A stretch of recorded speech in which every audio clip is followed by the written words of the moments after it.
Close your eyes and try to hear the sound of the wind whipping the naked rocks of Ben Mor.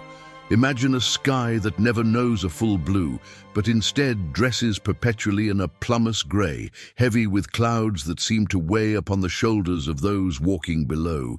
You are in Cimmeria. It is not a land of fertile fields or singing rivers. It is a land of twilight, of forests where light dies before touching the ground, and of hills that look like the tombs of giants forgotten by time. It is here, in the cradle of hardship, that the rawest and most honest philosophy of the entire Hyborian Age is born. It is here that Crom resides. But do not look for him in golden temples or in prayers whispered by trembling lips. Crom is not interested in your devotion. Crom does not want your love. He is the god who watches from atop his mountain of ice, shrouded in shadows and storms, and his greatest virtue is absolute silence. To understand Conan, you must understand that he is not just a man of muscle and steel. He is the product of a theology of the abyss. While the men of the south, the inhabitants of luxurious Aquilonia or decadent Nemedia, prostrate themselves before gods like Mitra, begging for protection, harvests, and forgiveness, the Cimmerian knows that the universe is indifferent to human suffering. Robert E. Howard did not create Crom merely as a background deity. He created him as a personification of nature itself. Nature is not cruel out of malice. It is cruel because it is impersonal. The wolf does not hate the deer when it tears its throat, and the blizzard holds no grudge against the traveler who freezes to death. They simply follow their nature. Crom is this primordial force. He is the lord of the ice desert and the fury of the thunder. Cimmerian legend says that at the moment a man is born, Crom breathes into him the breath of life and the will to fight. And that is the first and last time the god intervenes in the life of a mortal. Everything that comes after is the responsibility of man. If he is weak, he will die, and the world will forget his name. If he is strong, he will survive one more day, only to face an even greater struggle the next. There is no promise of paradise. There is no redemption for sins. In fact, for a Cimmerian, the concept of sin is an invention of peoples who have lost touch with the reality of survival. The only real sin in the eyes of Crom is cowardice. The man who kneels to ask a god for help is a man who has admitted his own defeat. He has betrayed the breath of life he received. For this reason, Conan rarely utters the name of Crom, except as an oath of rage or a battle cry. He knows that if he begs for something, Crom will not send angels. He will send a bolt of lightning to punish the supplicant for being so pathetic. This worldview shapes what Howard called the authentic barbarian. The barbarian is not one who is ignorant, but one who sees life without the layers of lies from civilization. Civilization tries to hide death. It creates hospitals, walled cemeteries, and religions that promise an eternal life of pleasure. The Cimmerian, on the other hand, lives with death from his very first cry. He sees death in the tracks of the saber-toothed tiger, in the blade of a neighboring tribe, and in the cold that never leaves. He accepts finitude, and by accepting that death is the end, he gives life a value that the civilized man can never understand. If life is short and the afterlife is merely a shadowy existence in a hall of mists, then every moment of joy, every swallow of wine, every victory in battle, and every embrace of a woman becomes something sacred in its intensity. The philosophy of Crom is not a philosophy of despair, but of a heroic realism. It is the courage to face the void without blinking. Think of the contrast between Conan and the sorcerers he faces. The sorcerer seeks power through pacts with demons or ancient corrupt gods, like Set. They want the easy way. They want to bend the universe to their will through magic words and ritual sacrifices. To Conan, this is the ultimate abomination. Magic is a cheat against the law of Crom. Where the Cimmerian uses his arm and his will, the mage uses trickery and poison. Therefore, Conan's hatred of magic is not just a fear of the unknown, it is a moral repulsion. He sees in magic the weakness of the human soul trying to escape the Riddle of Steel.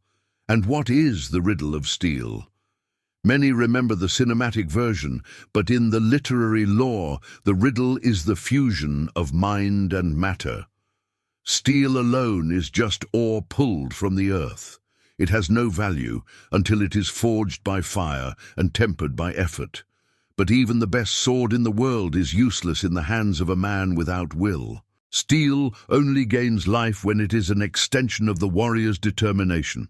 The secret is not in the metal, but in the hand that wields it. Robert E. Howard lived in an era of great change and uncertainty, and he projected into Crom his own disillusionment with modernity.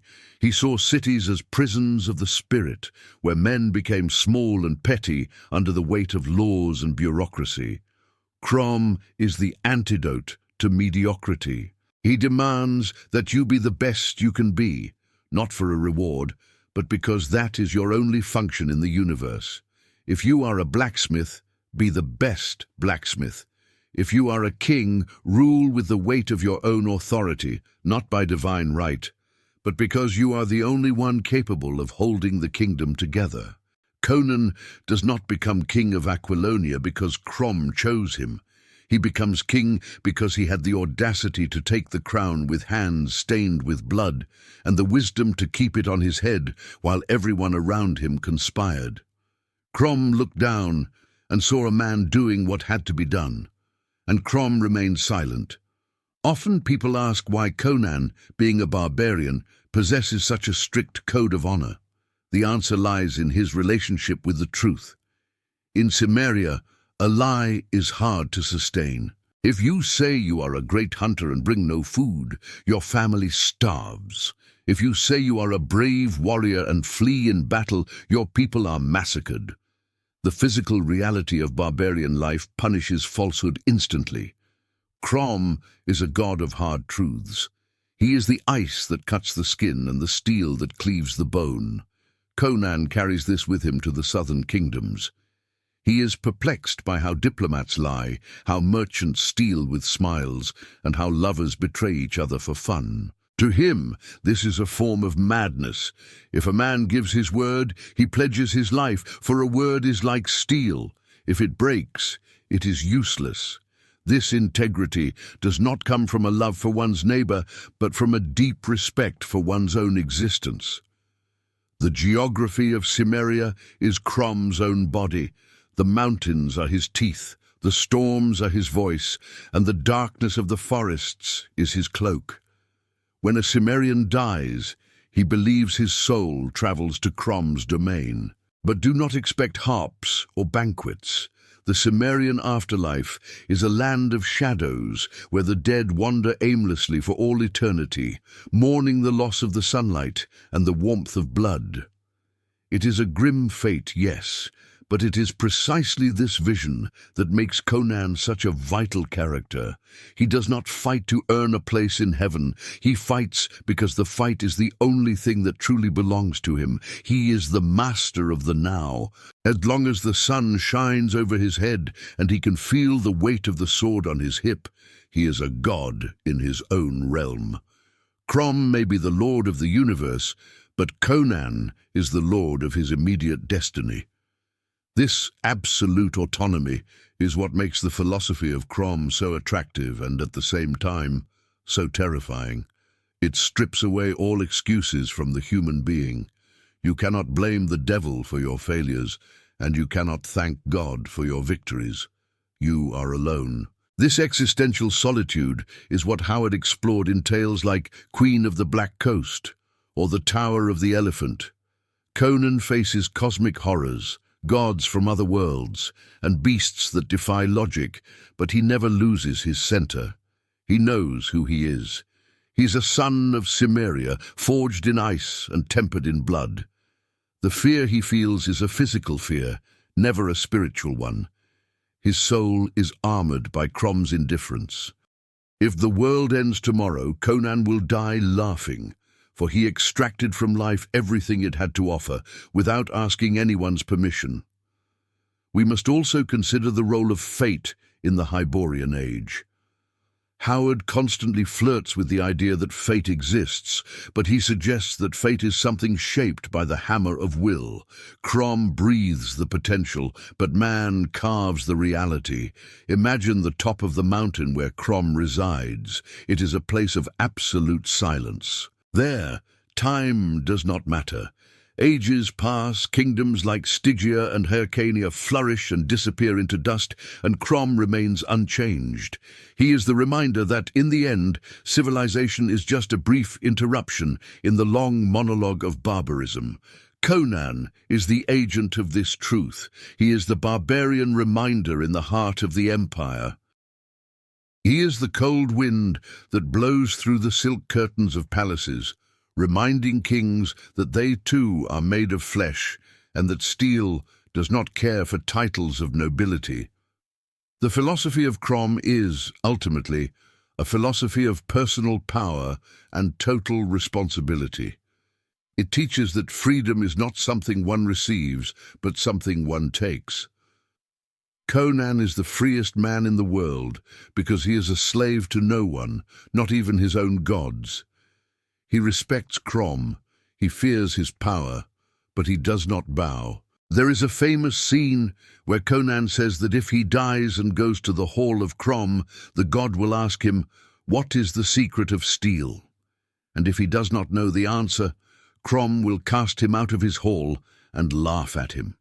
The secret of steel is the understanding that willpower is the only true force in the universe. It is the ability to look into the abyss, into the silence of God and the certainty of death, and still decide to walk forward, head held high, with sword in hand. As we close this reflection on the soul of Cimmeria, look at the world around you. We live in an age of comforts, of screens, and of constant distractions. We have forgotten what it feels like to hold the weight of our own survival in our hands. The philosophy of Crom invites us to reclaim some of that inner hardness. It challenges us to stop complaining about the wind and to start strengthening our own shoulders. It tells us that the silence of the universe is not a curse, but an opportunity. In Crom's silence, man is finally free to hear his own voice. Conan heard that voice, and it led him from the caverns of Cimmeria to the throne of the greatest nation in the world. He did not need miracles. He did not need prophets. He only needed the breath he received at birth and the courage never to ask for anything else. May the strength of Crom be with you, not as a blessing, but as a challenge.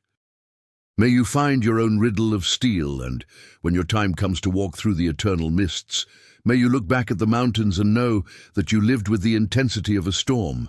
For in the end, Crom does not care about your prayers, but he can respect your struggle. And in the Hyborian Age, the respect of a silent god is worth more than the adoration of 1,000 gods who speak.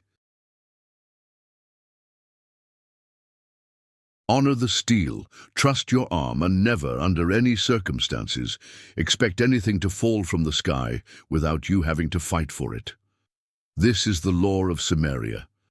This is the truth of Conan, and this is the only philosophy that truly matters when the lights of civilization begin to fade and the shadows of barbarism return to reclaim what was always theirs by right.